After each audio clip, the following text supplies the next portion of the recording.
আচলতে ভাল লাগিছে।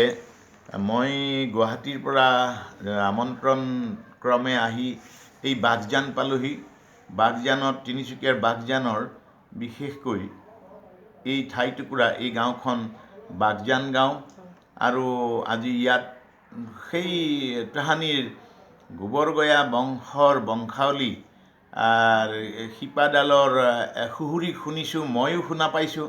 আজি গোবৰগয়া বংশৰ সেই অনুজসকলক বা সেই বংশৰ আত্মীয়সকলক লগ পাই মোৰ সঁচাকৈ ভাল লাগিছে, উৎফুল্লিত হৈছোঁ।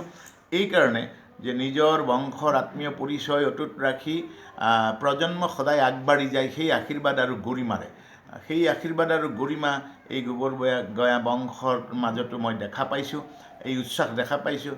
মই অতি উৎফুল্লিত, মোৰ ভাল লাগিছে। যাতে এইটো আচলতে এনে পৰম্পৰা অসমত আজিৰ নহয়, বহু অতীতৰ, বহু ৰজাযুগীয়া বা বহু বংশৰ সম্ভ্ৰান্ত বংশৰ অভিজাত ঠিকনা ৰাখিবৰ কাৰণেই এনেধৰণৰ অনুষ্ঠান খুব প্ৰয়োজনীয়।